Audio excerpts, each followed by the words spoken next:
My guest today is a seasoned recruiter and HR professional who's been in the game since 2014. She's spent the last several years specializing in hiring across creative industries, where she combines her lifelong passion for art with her knack for spotting creative potential. We talk about best practices for resumes, interviews, and how to get hired.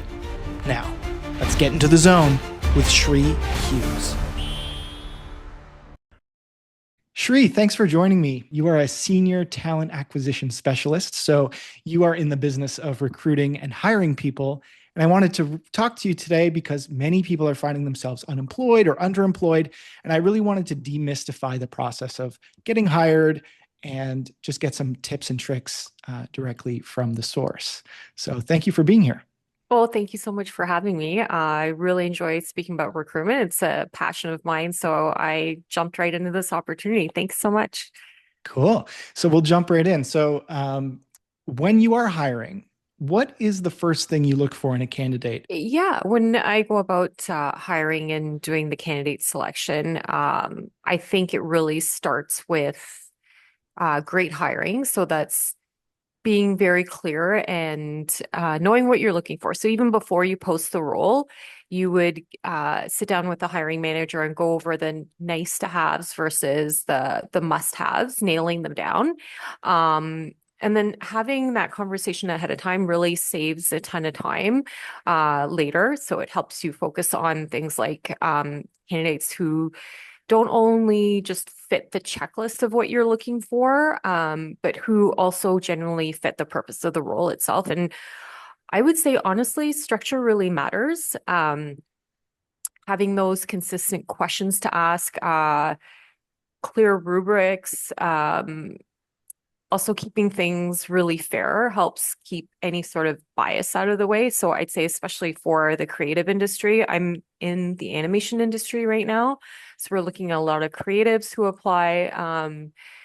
Sometimes I would say it's less about being mindful of the technical qualities that you're looking for, but also the soft skills about their potential. So is the person adaptable? Are they curious? Are they collaborative, willing to work in within a team? And then when you're also as a recruiter looking for candidates, I say look outside of the box. Most people always go to LinkedIn. And then for creative industries, also looking in art communities like ArtStation, Behance, other groups like Discord and GitHub always help as well. One thing you mentioned was the idea of potential in a candidate as opposed to like just having the perfect experience. Because one thing we see so often now is even entry level roles are looking for extensive experience. And so how do you judge like the potential? Is it like you said in specifically those soft skills, like is this person amenable to teamwork and so on? Or are there other things you look for when it comes to discerning their potential? Yeah, I mean, if it's somebody who's really junior and doesn't have a lot of work experience, then the job requirement is maybe a little bit more extensive than what they have in their background. Just their ability to communicate really well, collaborate with teams. If you list any sort of volunteer experience, if you have a passion in animation, if you've gone to any of the networking um, Events? connections, like Yeah, events, I yeah. would say, yeah, that's a good way to see the person's potential and their passion for that specific industry. Right. So if you have, say, for example, if you had two really strong candidates, how do you go about making that selection? Or do you just, you know, collaborate with other team members on making that decision? Or how do you work? How does that work when there's multiple candidates who might be a good fit? Well, that's a really good question. I think it really just comes down to the nitty-gritty of the job description sometimes and what the hiring managers are really looking for. Um, Whether you're a good cultural fit within the company and where you see yourself going down the line. If you want to be a lead someday or a supervisor or a manager, as opposed to someone who's just there to fill a seat. I think it really depends on those two things. You touched on something just now, the cultural fit, that was I was curious about. How, Yeah. how do you discern if someone is a cultural fit, and what is a company culture? Like, how are they different across different companies? If you've had any kind of experience with that. Yeah. I guess like in different creative environments, you want people who are going to be looking for ways to challenge themselves as opposed to being like a yes person. I guess it's also about having shared values and different perspectives, putting those values in action. Anytime where the teamwork makes like a big difference for you, I think. Yeah, that makes I don't know sense. if that answered your question. No, it did. I think it's like to me, there's I've worked at a number of different companies and often in a similar role, and it's never been the same thing twice for me. I work in TV and film for the most part, and it's always a different experience.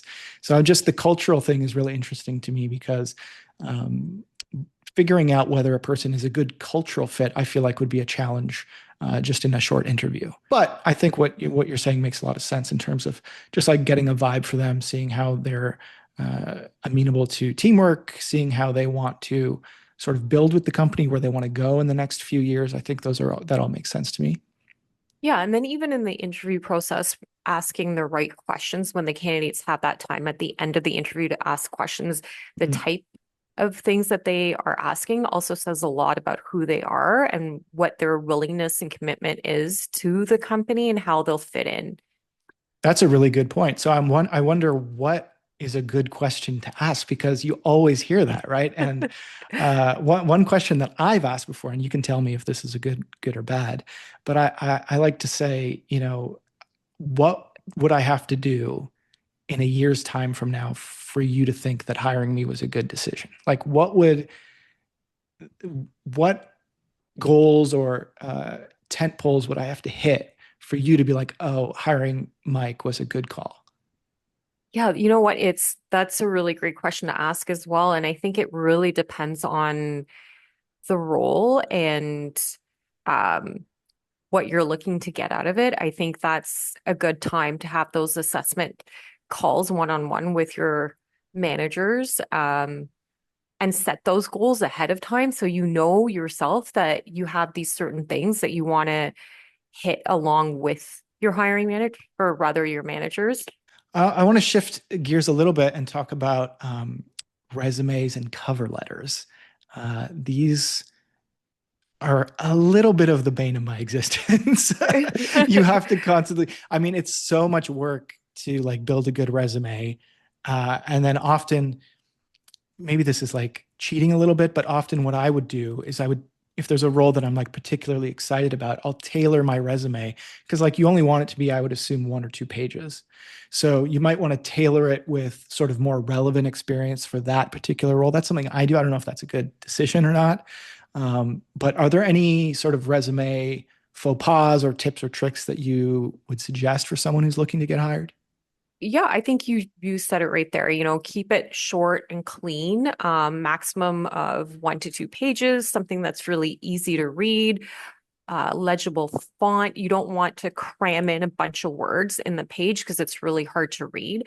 A lot of times people think that applicant tracking systems are reading the resumes, but they're human eyes that are on those resumes. And being a recruiter, you see so many of them come across your computer, and if they're too hard to read, I'm going to be the first to say I may not pay as much attention to your resume. I might go on to the next person, or I might say I'll come back to it, and then it gets put at the bottom of the pile.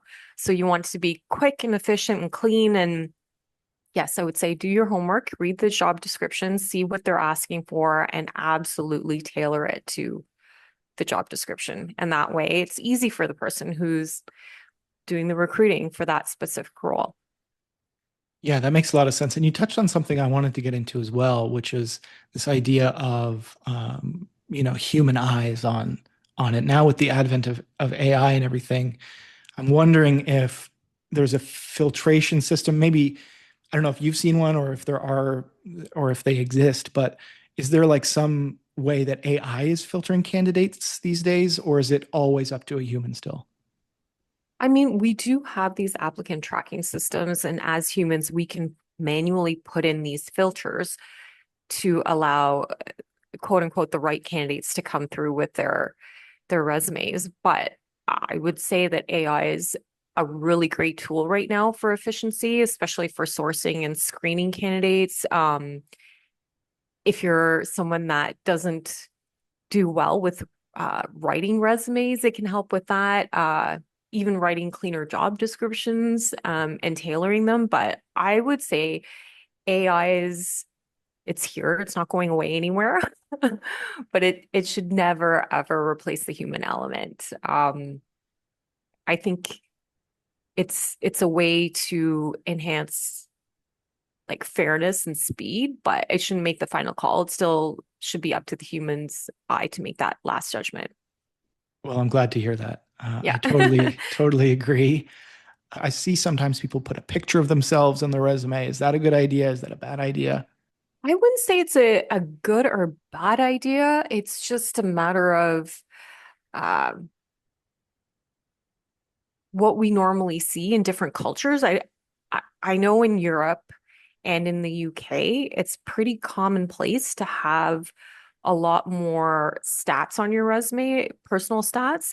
It's not really common to see here in North America, and I believe we're the only ones that don't do that. But everywhere else, I've seen people use that. I would just say know who your audience is, know who's going to be reading your resume. And sure, if it works for that audience, feel free to go ahead and put that picture. But in North America, we don't normally recommend it. Got it. Yeah. Interesting.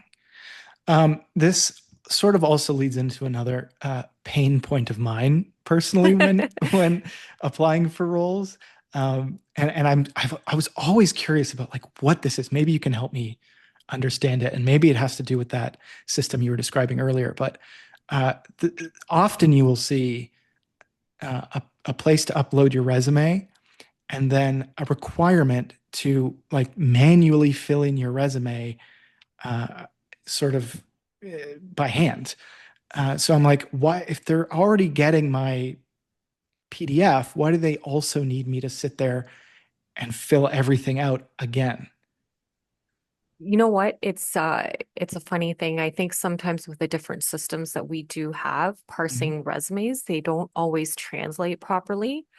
And depending on the formatting or the system that the person who's applying is used, it doesn't always take all the information that you have. So it's sort of like a safety net just to have the candidate fill in those items just so that we have everything that's needed because we don't want to lose your information. We want to have everything concisely there.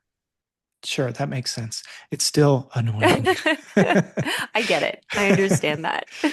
What about cover letters? Do those actually get read? How much of an impact does a cover letter have on a person's application? Yeah, I always take the time to read people's cover letters because I know if I'm reading them, someone has taken the time to actually write them, whether it was AI or if it was their own personal sentiment. Um, it's not a make or break situation, but I definitely do say if you can take that extra time because you're going to make yourself stand out over someone else who's applied to that same position, maybe hadn't put that cover letter in. But if you have any sort of explanation, maybe on your resume, if there was a gap in your employment, that's your opportunity to write something in the cover letter and explain, listen, I took some time off. I was for health reasons, or I was traveling, or I was on a sabbatical, or I'm a new parent and I took some time off. And that's a good way to showcase your experiences that way as well. Yeah, the content of the cover letter was always challenging for me to figure out as well, because it's like, do you want to sort of expand on your experience? Do you want to say why you love this particular company and you think you'd be a good fit there? I mean, you only have, I would say, under a page, right, to fill out this cover letter. So, what are the most important things? You mentioned sort of if you have a gap in your resume, that could be one thing, but would you recommend people write more about themselves or more about why they admire the company, or what do you think is the best thing to put in a cover letter?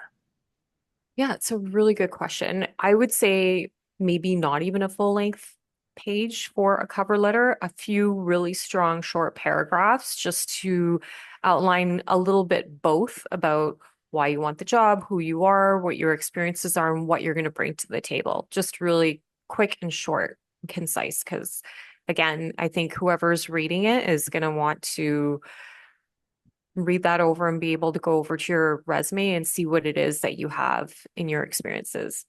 Sure. So let's say we've sent the resume in, we've sent the cover letter in, we're waiting anxiously for the email. We get the autoresponder that says, "We've received your email. Thank you for applying."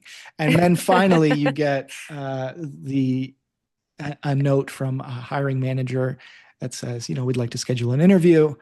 Is Yeah. there a way that you suggest people prepare for these interviews? Are there sort of stock interview questions that people should expect?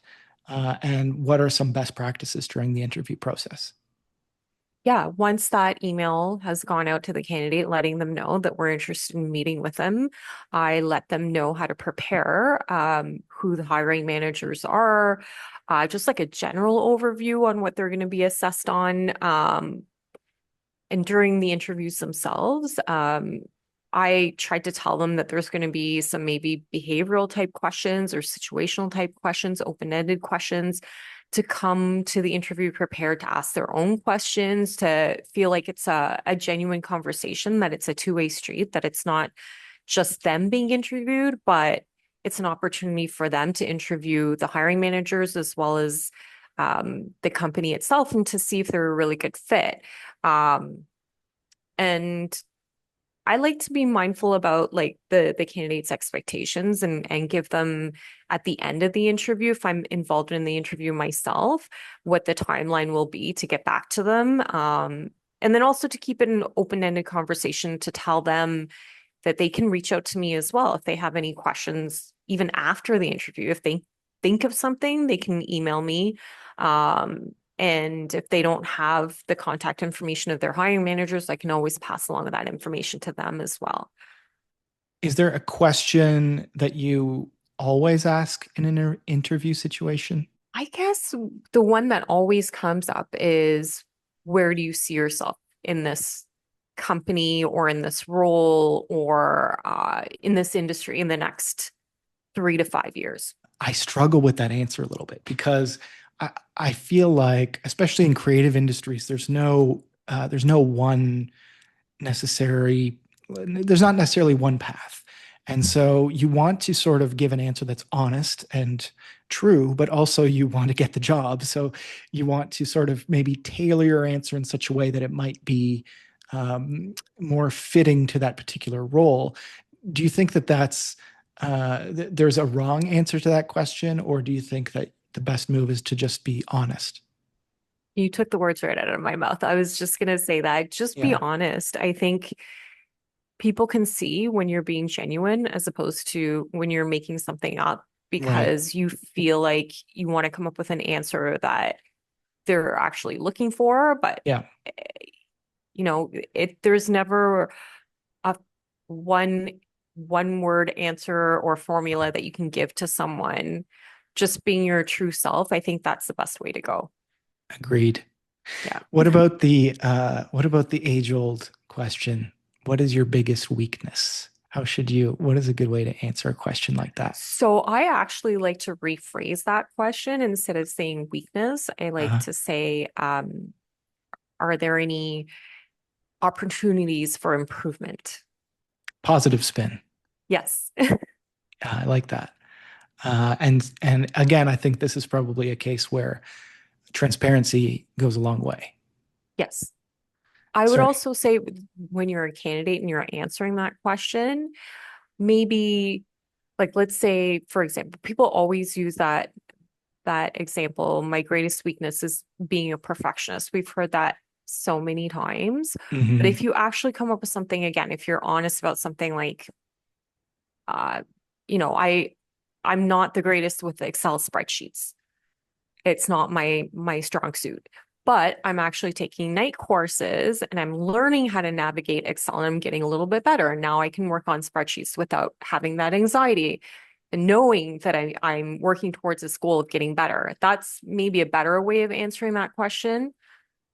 Yeah, that's a really good point, is to just point out a weakness, but then also comment on how you're addressing that weakness. I think that's really smart. Yeah, exactly. What about following up after an interview? Should you, As the as the candidate, candidate, should you send a note, say it's been a week? Should you send a follow-up note and say, hey, thank you for the interview, just wanted to check in, or is that a bad idea? no, I would say absolutely check in. Sometimes, even recruiters, we have a busy schedule. I try to be transparent and open and say this is our timeline for getting back to candidates after having the interview. But, sometimes your day gets busy. There's only 8 hours in a day, and sometimes your day gets away from you. So I always encourage candidates, hey, listen, if I haven't gotten back to you by Friday and you've had your interview on Monday, please reach out to me. Let me know. Give me an update as to where you're at in the process. Are you interviewing anywhere else? Um, have you gotten a job offer? Any sort of update is helpful for us too in determining who we want to move forward with in the next round of the process. That's really interesting too, because often there are, maybe not these days, but there are sometimes multiple offers or interviews that a candidate could be going on. And so you're saying that it is a good idea to let a potential employer know that you have another offer coming in. Oh, definitely. I think sometimes if you're the top candidate, that communication is key. Is being on the hiring side of things, you may think you have that top candidate locked in, whereas if they have something going on in the back end and we're not aware of that, and then they get this offer from a competing company and we haven't acted as quickly as we could have, we may lose that great candidate and then have to start the process all over again. So I think it's a two-way street to keep that communication open and just be open with each other and let them know where you are in that process and where you stand. It's really like almost like dating, I would say. It's kind of like a relationship. Yeah, I can see Uh, that. What about when a candidate is unsuccessful after an interview? Are they told right away? Is it something that you sort of discuss with the team? How is that communicated to a candidate when they are unsuccessful in a role? Is it just an email? Yeah, that's a really great question. It really depends how far along in the process. We do try to give emails to all candidates who have applied just to let them know that someone in our recruitment team is reviewing their resume. And if we'd like to move forward with them, someone will reach out for an interview. If you were successful enough or lucky enough to get that interview and you've had that opportunity to meet with the team, but there hasn't been a final decision made, I always like to keep that communication open and transparent with the candidate to let them know.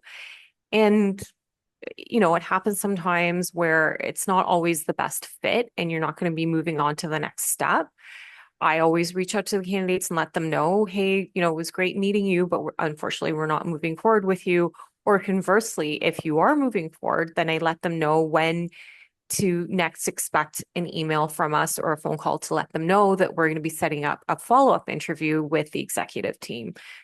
Just being really efficient and letting people know so they're not left hanging and wondering, what's happening next and that sort Yes, of thing. I've definitely been in that position where you're sort of like in limbo a little bit, where you're like, I think that went really well, but I don't know. I haven't heard from them. Should I be looking at this other opportunity?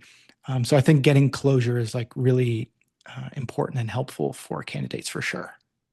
Yeah, I mean, I think recruiters definitely get a lot of flack about people saying that they're getting ghosted or a lack of feedback. And like I was saying, like if you set those expectations early enough in the process and let candidates know, now I think with the job climate, it's definitely changed a lot more than pre-COVID. I would say things take a little bit longer. So the expectation, sometimes candidates think that the job from the time it's been posted and the time that you get interviewed, maybe they'll expect to hear a phone call or get an email saying that they got hired for the job within a week or two.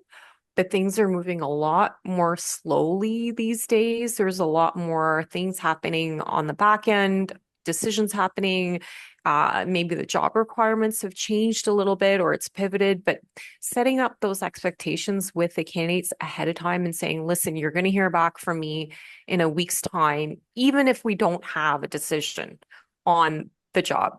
I always try and email them and say, listen, we haven't made a final decision yet. I hope to have another update and then just will move forward that way. But to leave someone hanging, I completely understand that feeling of not knowing. I think that's a good practice. I'm glad that companies and you are doing that. I think that's really helpful for candidates. One thing I was curious about, this just occurred to me, is this: sometimes you see job postings for a role that are up for a very long time. So if you have a posting for a particular role that you're really excited about, and it's been up for 4 weeks, 5 weeks, 6 weeks, does that typically mean that that person, that, my application, for example, is no longer being considered and they're still looking for new applicants because they haven't found the right person? Or is that, do they possibly just have a larger window that they're allotting for resumes to come in and then they review at the end? Or how does that work? Yeah, I mean, there's so many different variables involved. And like you said, it really depends where you are in the process. If you've applied and you haven't heard anything, that's maybe one thing to look into. Certain companies have those auto replies to the emails.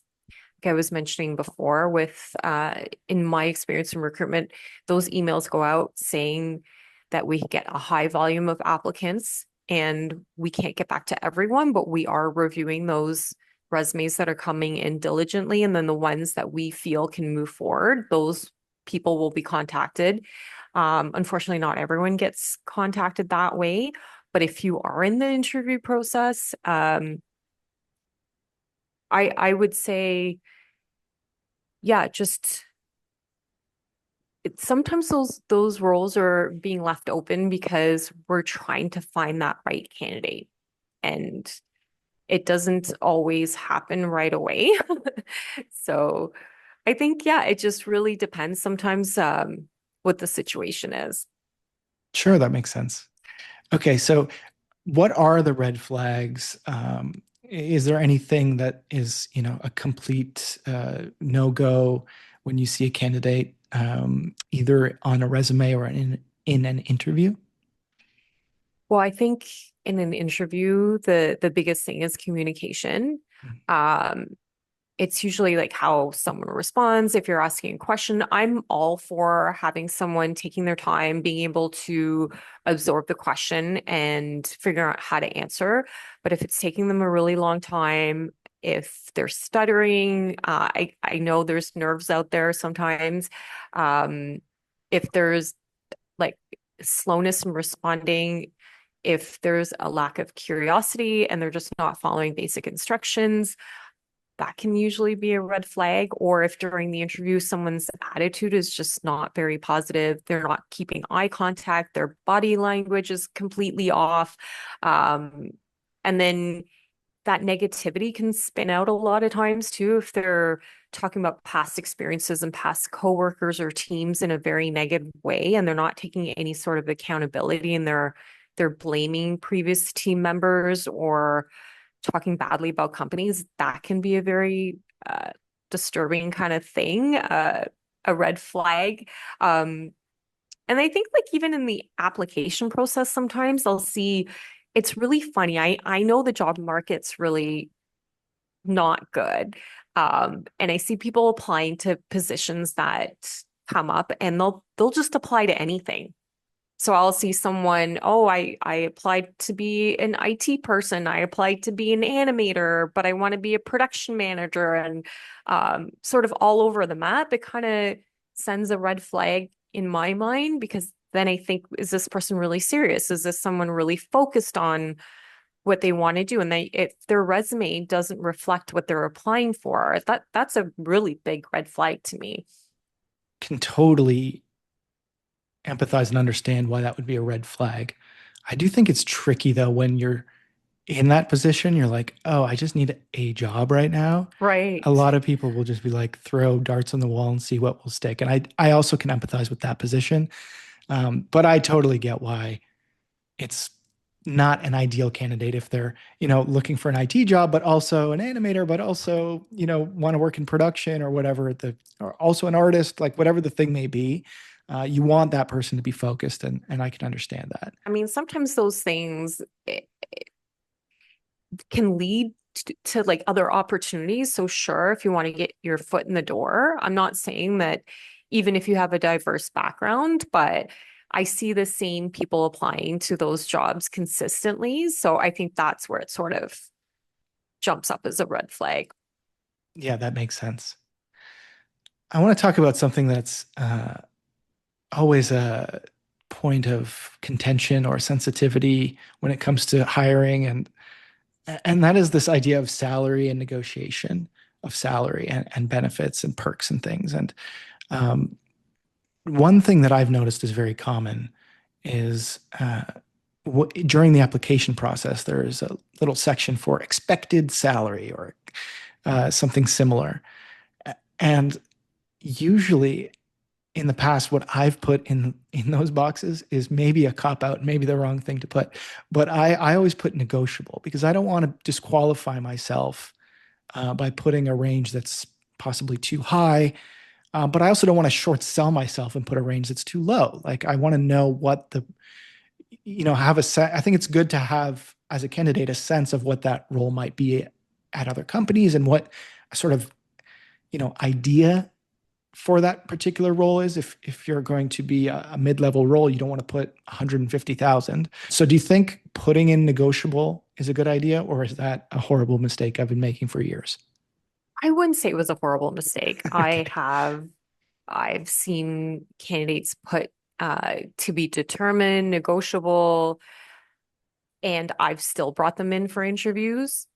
But that discussion inevitably will come up about salaries. So it's almost good to just get it out of the way from the get-go because companies are working with budgets and then a salary range, to be honest. So I don't know. I like to be transparent and discuss those salary ranges early on.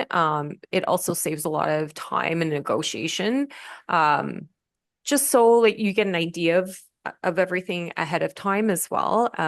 The overall compensation. So I would say your base salary, if there's any sort of benefits, any sort of bonuses or career growth within the position I'd like to talk about as well. So you have an idea. So it's not just like a fixed number. Sometimes people will negotiate vacation days. And that might mean, you know, family time, extra vacation days when you need them, as opposed to the number itself. So yeah, there's a lot of ways to go around it. But I would also say do your research, maybe talk to your friends and your peers that are in similar roles and get an idea that way. Correct me if I'm wrong, but I think in the coming months, it's going to become mandatory for companies to post a salary range on the job description, at least here in Canada. Is that correct? I believe so. I think that's the way it's going to be going down is we'll probably have to post those salary ranges. And do you think that is a good thing, or do you think that sort of muddies the waters a little bit from your perspective? I don't think it's going to muddy the waters. I think it's going to give people an idea of what the companies are looking for. So it'll save a lot of time on both sides. Because sometimes people come in with this expectation of a range and it may not fit what the the budget is, and there's a lot of back and forth. But this way, definitely, I think it'll be a little bit more efficient in the recruitment process for sure. Yeah, I agree. And I wanted to touch on something that you sort of started talking about being the non-financial compensation. So there's things like vacation days that you can ask for. So even if there is, for example, a position where the salary is what is below what you think you're worth, Are there other ways to sort of extract value from the job that aren't purely financial? Like you mentioned vacation days. One thing I've done in the past is if I tend to work in TV and film. So if there's a role that's sort of adjacent to writing, I will ask if it's possible to write a script on the show as well. And, that will earn me some extra money. It will also push my career in a meaningful direction. Are there other things like that that I'm missing outside of vacation days that could provide some compensation, but not necessarily just purely financial?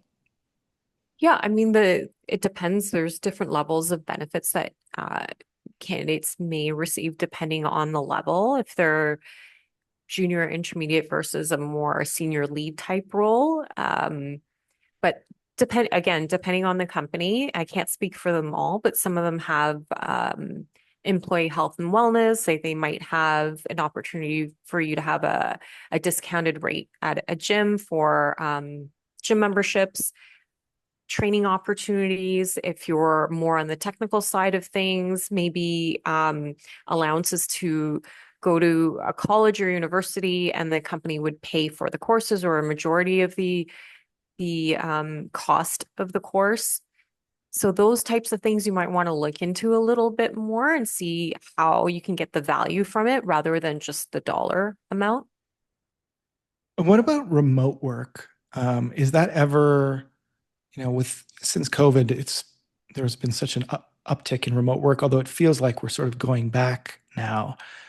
Is that ever part of the negotiation? Like, I want to work from home for 3 days, no 2 days, no 4 days. Like, is that ever part of the discussion in your experience? Yeah, I mean, I think you're right. Before, when we were in COVID, it was all work from home. And then people have been returning back to work, and it's been more of a hybrid model. And there are certain roles that are still only remote work. Um, as a recruiter, though, I think when we're hiring for people, clarity needs to be everything. We need to let the candidates know what's being expected of them. So certain things like time zones, communication tools when meetings are happening. I'm also looking for and assessing their fit with their self-management. So like, can they prioritize and communicate clearly, stay proactive?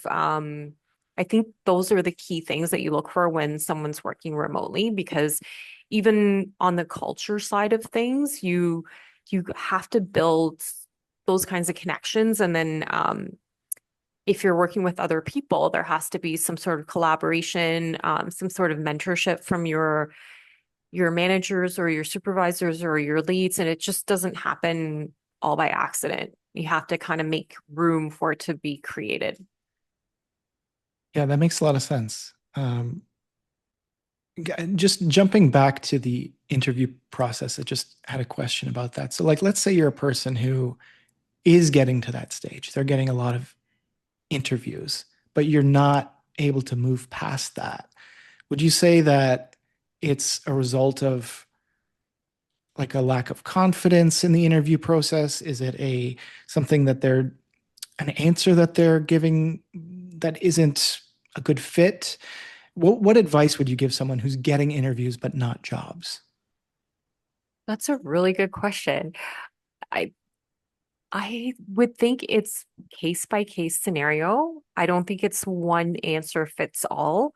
My advice would definitely be to reach out to the hiring panel, the ones that you did have the interview with, and this may be a message that's given through the recruiter, and ask, is it okay if we have a one-on-one connect and I get a little bit of feedback on my interview and how I can improve myself the next time?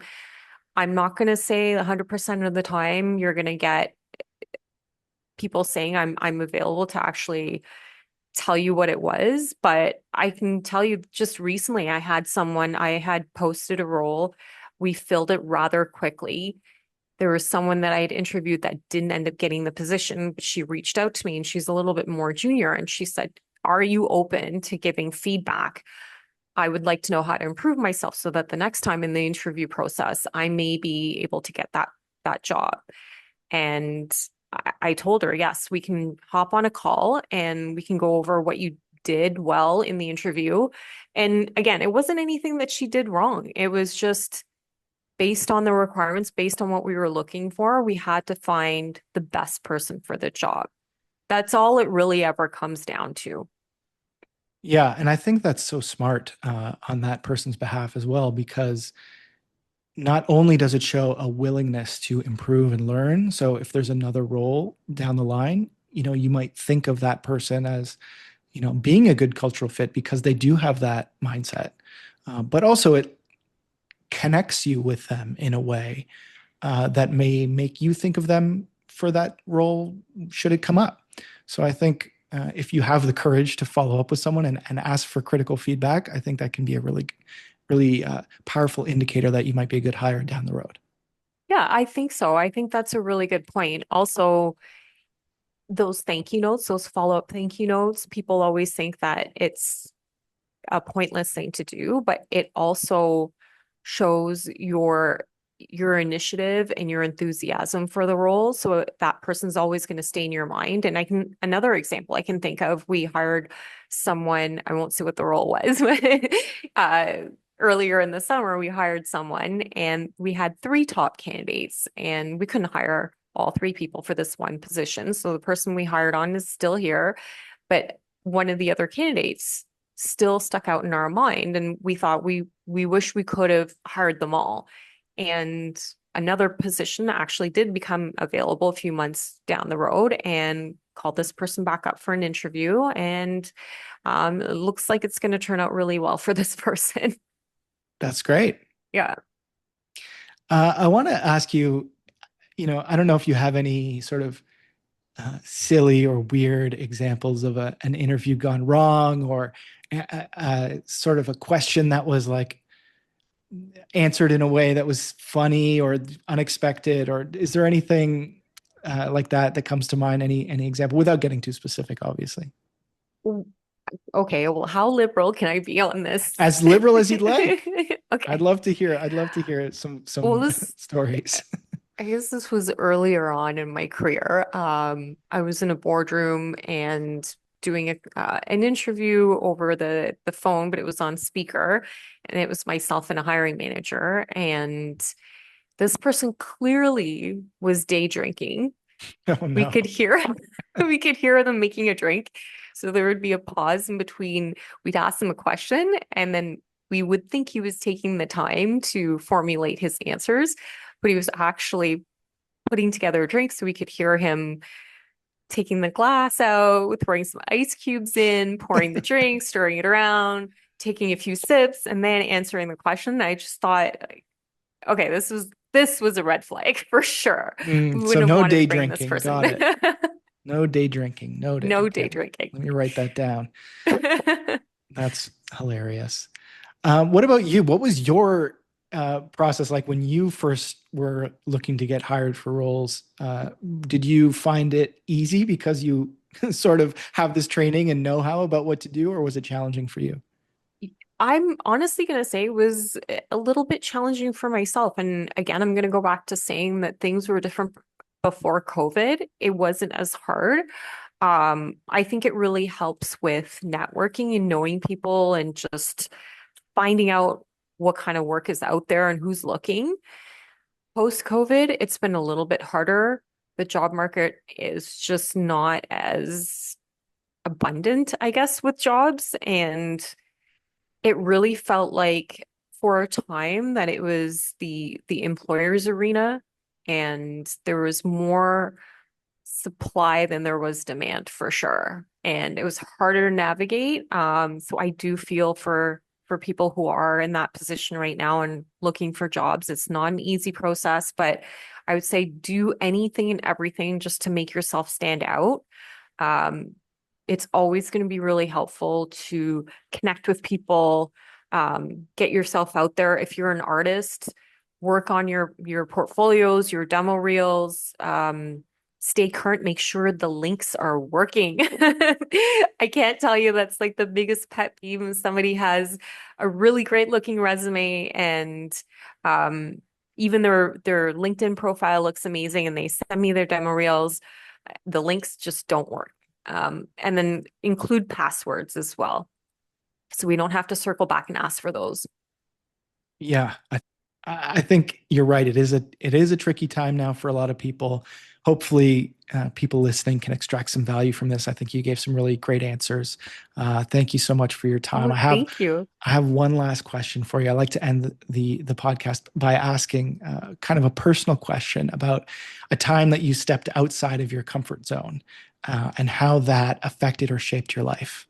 I think I think I'm always trying to step outside of my comfort zone. I can't pick out a specific time that I actually did, but I would say public speaking has always been a really hard thing for me. I just recently was at the Ontario International Animation Festival, uh, speaking on a panel called Advice from Recruiters. And it was, in my mind, terrifying the thought of getting in front of a group of people and answering questions and just sort of speaking off the cuff.